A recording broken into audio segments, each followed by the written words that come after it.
imposter syndrome. Yeah. Have you yourself felt the imposter syndrome as you made it through, tech and then where you are today? Definitely. I used to joke with my previous boss that I don't know if the imposter syndrome ever goes away. Like, I'm at Microsoft.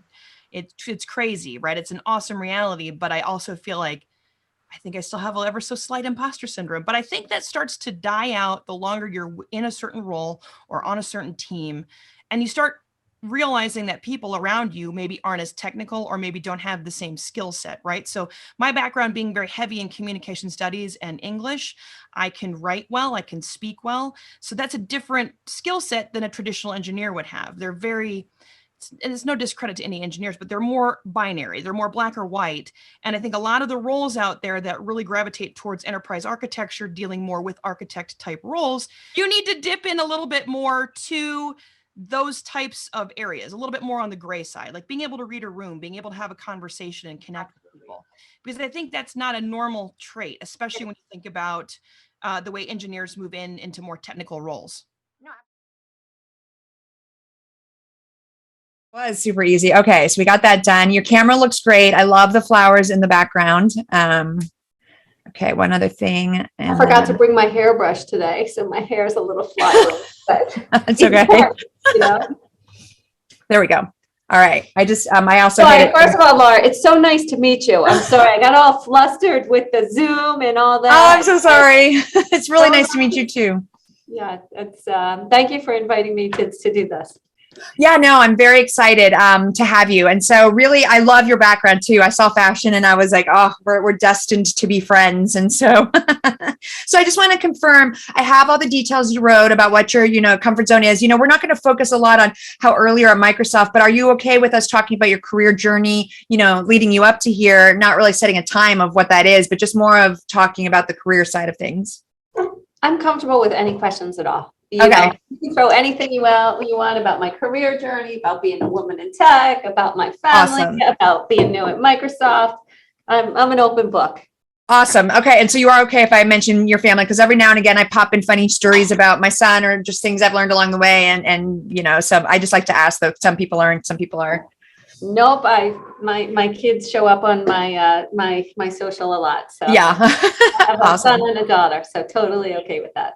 All right. So the only other parameter, just for your awareness, Kathleen, I don't think it would come up, is just avoid any commentary on what's going on in Ukraine. Yes. Laura, I know that's not your focus at all, but it's top of mind for so many. So we just want to steer clear of that situation.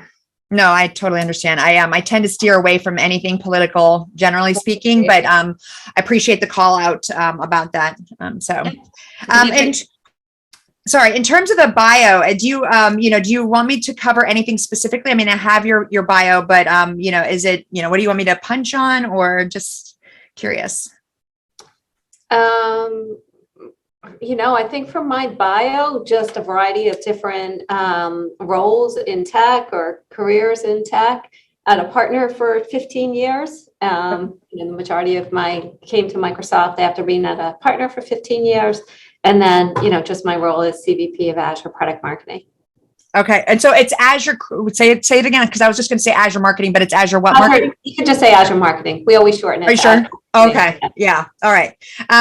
Well, awesome. So if you're ready to roll, then I will give a countdown of 3, 2, and a quiet 1, and then we're going to get started. Anything that you want to stop or redo, just sort of flag, and then I will time mark it, and we'll make sure to cut that out.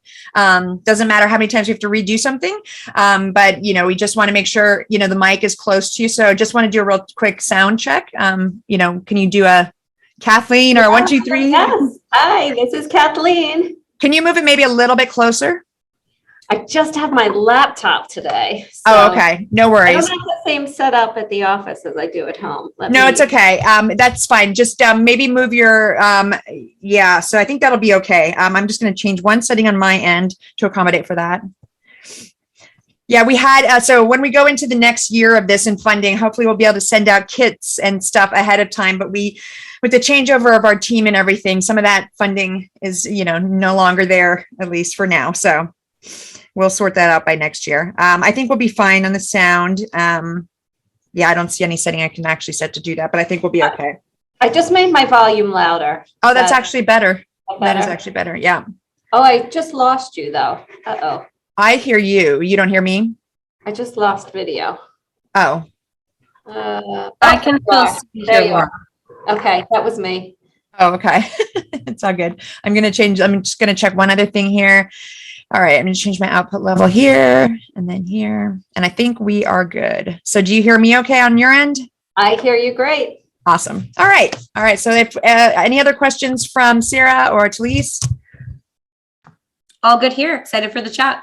Excellent. All right. And do you want me to mention, sorry, last question, partner's name or no? That you came from? mentioned partner's name, PTC. Was there for 15 years. Good part of my career. Okay. Excellent. So here we go. Ready? I'm ready. All right. So 3, 2. Good evening and welcome to An Eye for an Eye. I am your host, Annielytics, and I am so glad to be here today with Kathleen Mitford. Kathleen joins us on the podcast today with an amazing background that I'm so excited to get into. But foremost, coming 15 years from one of our great partners, PTC, now leading into being a CVP in Azure Marketing. So welcome, Kathleen, to the show. Thank you so much for having me. I'm so excited to be here today. Oh, we couldn't be more excited to have supporters of women in tech in general, and your energy, just wanting and sharing that story of your career journey with us has been palpable. So I have been so excited. There's some guests that come on. I love all my guests, but some of them you just get really excited to talk to. So I just am very appreciative. And if you would like to, really run us through a little bit of your background, I think the listeners would be very excited to hear, what brought you to where you are today at Microsoft. Okay, well, I actually have a really interesting background for being in the tech industry. So I remember when I was like maybe 7 or 8 years old, I played with what were called fashion plates. You're probably a little too young to remember what fashion plates are, but fashion plates were, they were these plastic things where you could change out the design. So you could change like the hat, the shirt, the skirt, the pants, and shoes. So from the time I was 7 years old, I wanted to be a fashion designer. That is amazing. I actually started my career as a fashion designer, and I worked as a menswear designer in New York for many years. But I was really only a designer for, I think, probably about 5 years.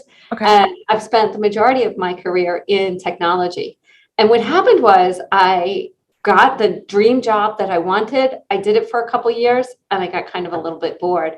And I'm like, oh man, there's a pattern here. You look at what's happening in Europe, you look at what's selling, and you go design what's next. And at the same time, the company I was working for was implementing a system, a CAD system, computer-aided design, to computerize. We just got in computers on our desks back then, the whole design process. And I ended up implementing it. Oh, wow. That actually was my start into technology. So did that, and it was a new system. So I spent so much time on the phone with the software company. They said, well, you come and work for us. So while you were troubleshooting, trying to figure everything out, then they were so impressed with you on the phone. They're like, we need you. Come work for us. Exactly. But after that, we had this successful implementation at the company I was working for. So that was my first entrance into technology. And it was a small company. It was more of like a startup company. So I got to play a lot of different roles. I went in a services role, then went into a product management role, did pre-sales. So kind of got to learn all the different roles in technology. And then I had another great opportunity that this company got acquired by another startup out in California that was moving all of their development onshore to China.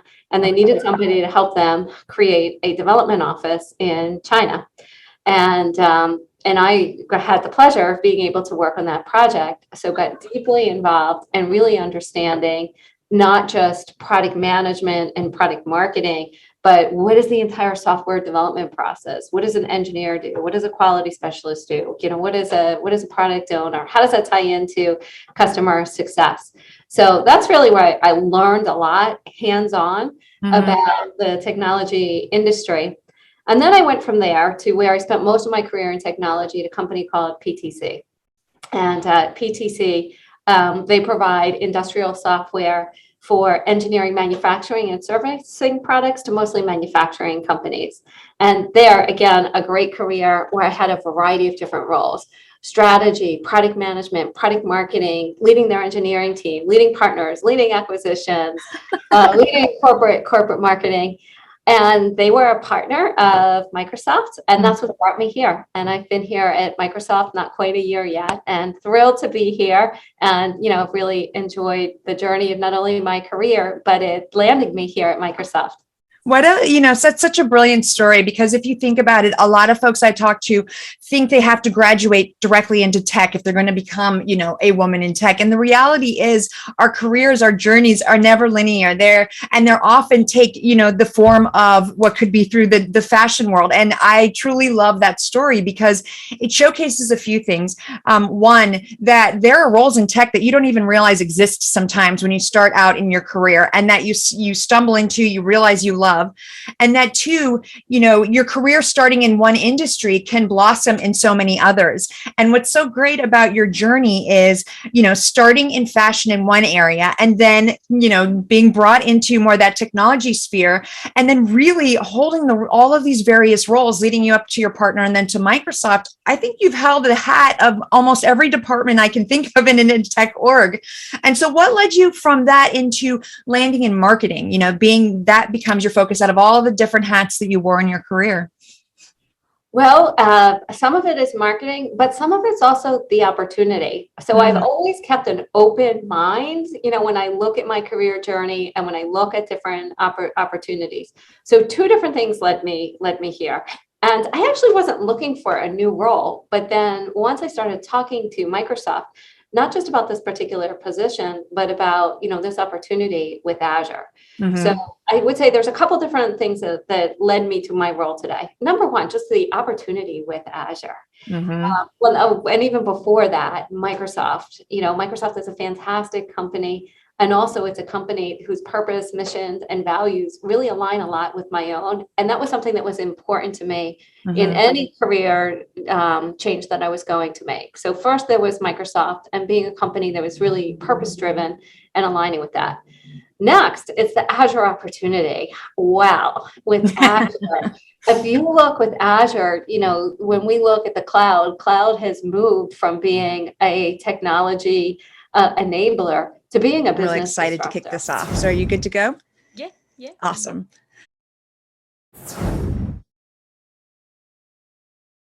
All right. Welcome everybody to the 2021 Annielytics podcast. Very excited, mostly to be out of 2020, but very excited to be here today. This is our first podcast of the year. Yay.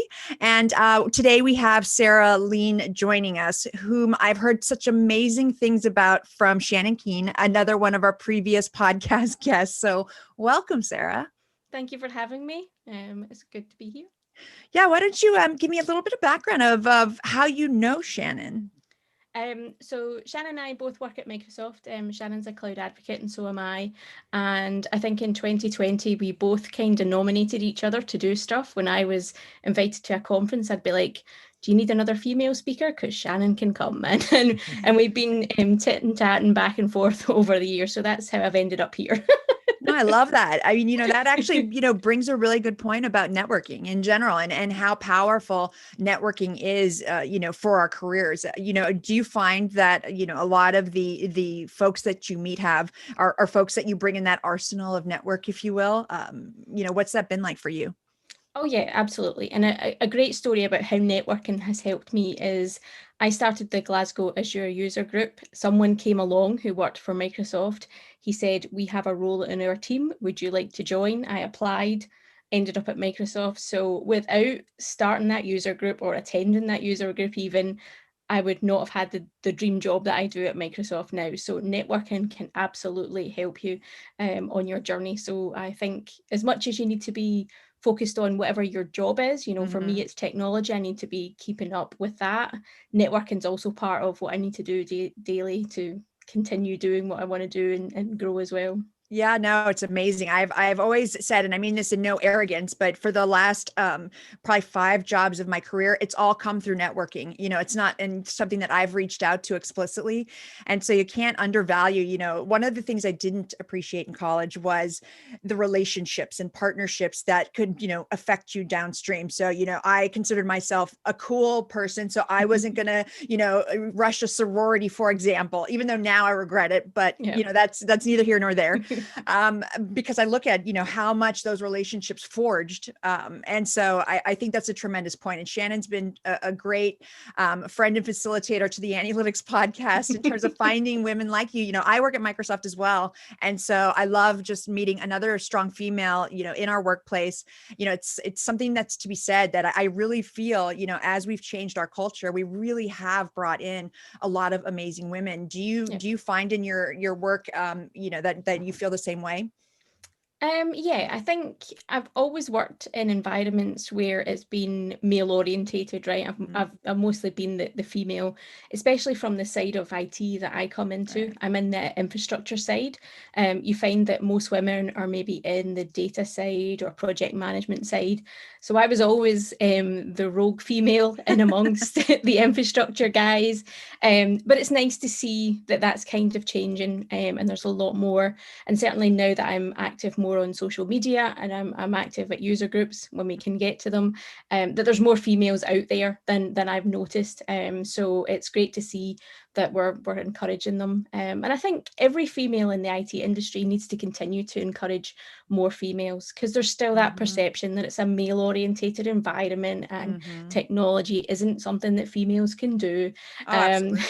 So I love talking to school kids and trying to just show them. And I think they're always fascinated when they hear that somebody works for Microsoft, because they're always like, oh, can I get a free Xbox? It's so true. I've asked that all the time in my mentoring. And, when I did actually secure one, I mean, now I can't even get my own Xbox right now with the new one, but when we could, I remember when I was asked that and I was like, well, for those of you who participate at the end, trying to gamify the mentorship. Yeah. So let me ask you, did you find yourself ever faced with, and coming into a male dominated, industry, did you feel any of that imposter syndrome, coming into that room or, in that early stage of your career, that it was hard to speak up and make your point be known? Or did you just, go at it and not really, be affected by something like that? I think I found it always a little bit challenging. I think when I was younger, I didn't realize that it was because I was a female or maybe because of the imposter syndrome, but certainly I have felt it. I've walked into customer events with colleagues who are male, and the customer always assumes that I'm the secretary or even the, like the work experience kind of learner. And I'm like, no, actually, I'm that guy's boss. So sometimes I have walked into those situations and had to do that awkward, no, I'm his boss, conversations. So yeah. I wish I could have been there. That probably was a powerful moment to the women. Yay. Yeah. And I think I probably don't help myself in the terms of, you won't be able to see this in the podcast, but I'm quite a small female as well. So I naturally kind of look younger, although I think I'm getting older now. But, No. That's even better in this story. I love it. But that always plays against you, right? That Right. physical appearance and people, how they judge you, even if they try not to judge you by physical appearance, they look at you and think, oh, you're that younger person or the work experience. So that's always played against me. But then equally, it's always played for me, because sometimes I've been sat quietly in the corner and then, I come out with this amazing idea or amazing suggestion. And the customer's like, what now? Like what? And it switches that dynamic immediately. It's that power of speaking up and just, knowing what you know and going forward with it. But you're absolutely right. It's amazing how much we get judged. More so, I remember having this, purely on a, this is the principle. At my very first job, they came out with what is casual, business Friday type wear. And for women, it was like, no sandals, they went through all this list. I'm like, well, why don't men have that? Theirs was like Dockers and a polo shirt. I'm like, where's their like no flip-flop? Like, it just felt so very specific to our gender. And, so yeah, we absolutely get judged on, all of these things around what we wear, the persona we carry. But frankly, perception is reality. I hate it, but it is sort of the way that the workplace sees it. How do you just own who you are? Or have you ever had that moment where you've dressed or tried to change who you are to adapt to your environment? Or, have you just owned, this is who I am, I'm going to wear what I want? That's always been a challenge, especially when I used to go into customer environments. People expected you to dress smarter. That's absolutely not me. I love wearing jeans, love wearing t-shirt, love wearing a pair of trainers. And I've always had to dress the part. I've always had to dress the part, which has made me uncomfortable, which has probably hindered me in being able to own who I am and do the job I need to. That's what I love about Microsoft, though, because they don't care. I have stood up on the stage at Ignite in front of over 1,000 people in Orlando wearing trainers and jeans and a t-shirt. And it's expected. I mean, I think if you got up there in a suit and high heels, like people would check out in that developer space. Like, clearly she's from something else. She doesn't know what she's talking about. Yeah. Absolutely. Like, you see Scott Guthrie, who everybody probably knows, he stands up there in a polo shirt. That is his brand and he owns that. So why can't I do that? That's the kind of thing. So I definitely now have realized as I've got older, I just have to be myself, and that's how I can be the most powerful me. If I try to be somebody else, it ain't going to work. It ain't going to work. It's so true. And I happen to notice your brogue, which I'm very jealous of. It's beautiful.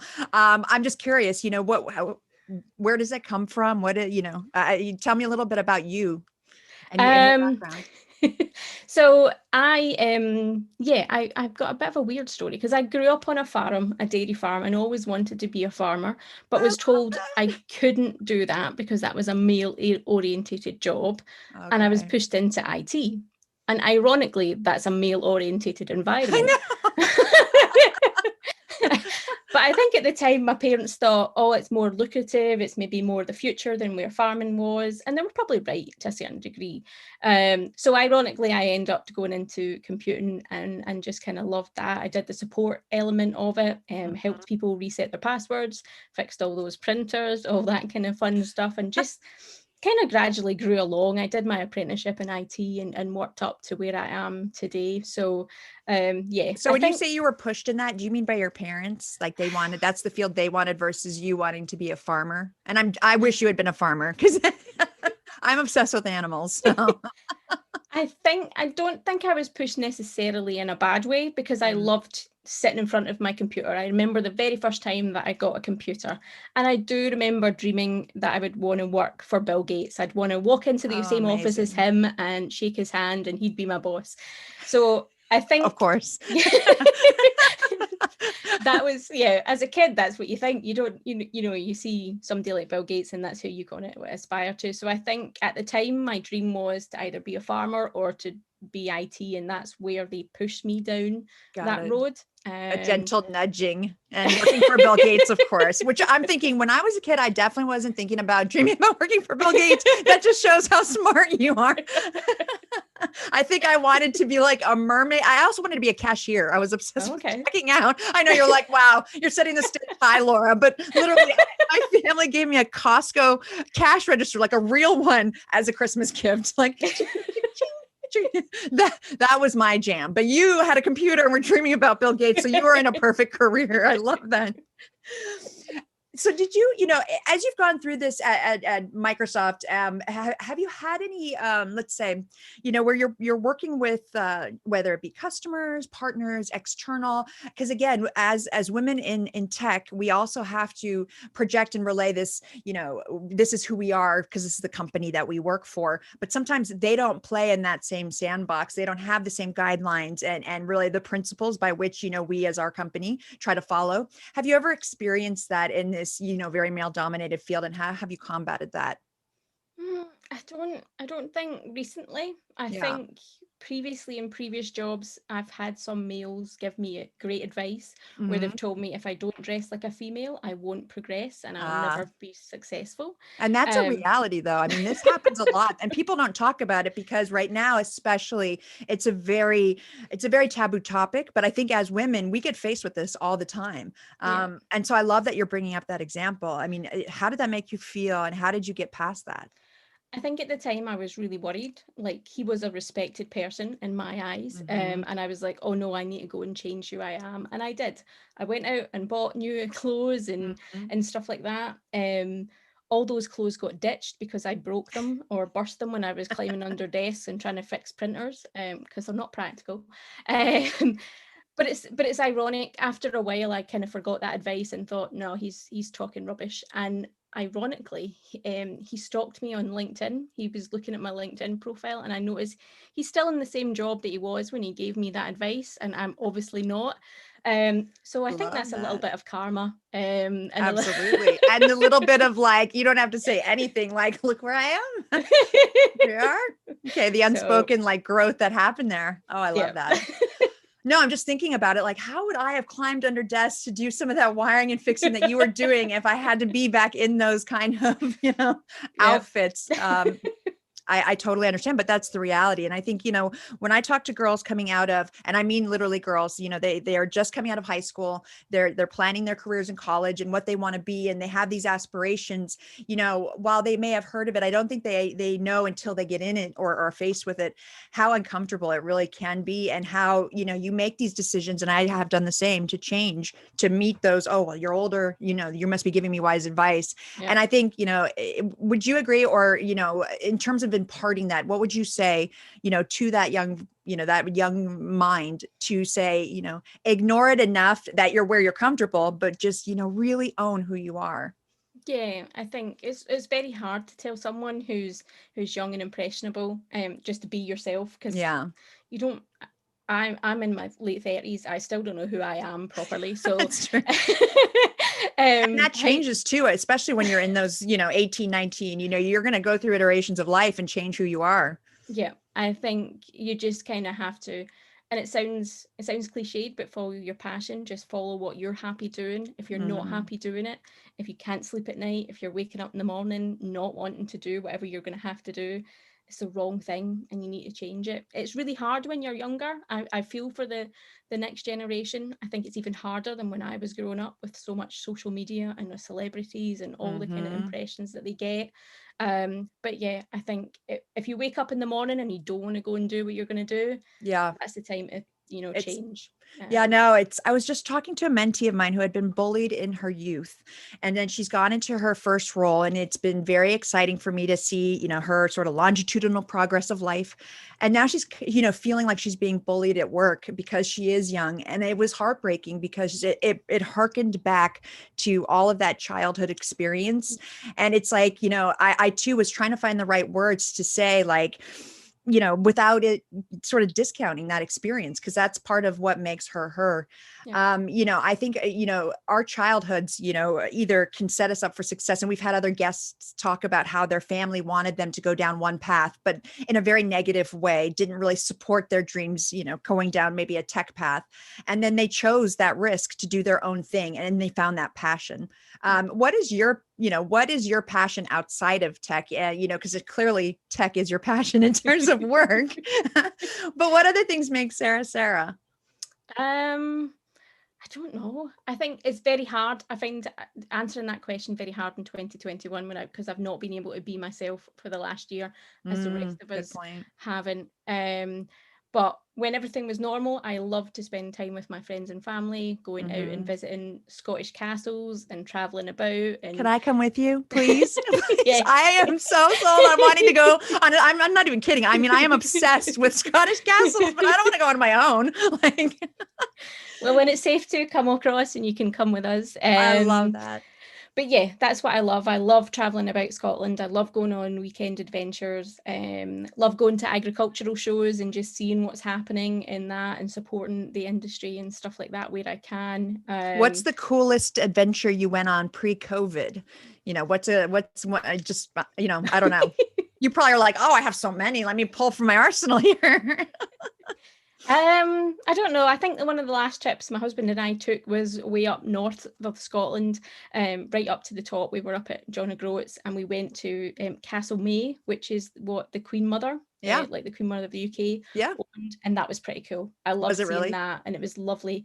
And you are actually literally on the edge of the mainland Scotland, so yeah, Nice. that was nice. I'd love to go back up there. It was horrible weather. It was raining. It's Scotland, of course, it's going to rain, but yeah, I'd love to go back when it was a bit nicer, and explore more of that coast and do the kind of what we call North Coast 500, where you kind of travel around the edge of Scotland mainland. Oh, I love that.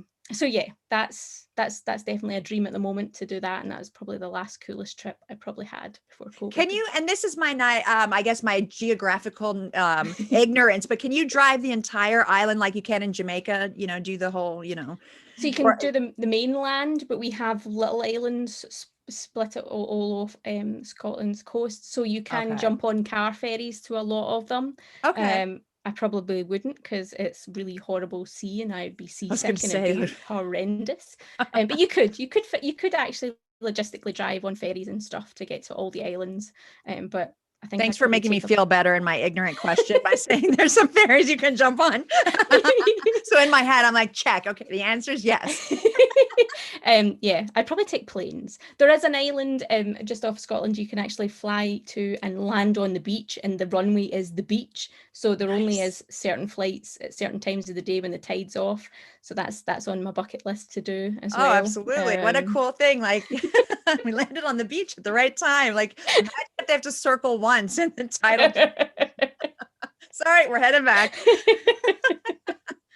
Oh no, that's fantastic. I really want to sort of understand though, in your path, if you had to name really looking back, at your younger self, and this is something I ask everybody because, I so wish, and I'm a quantum physicist by education, and I want to make the time machine that makes me be able to go back and meet my former, like my younger self and just tell myself so many things.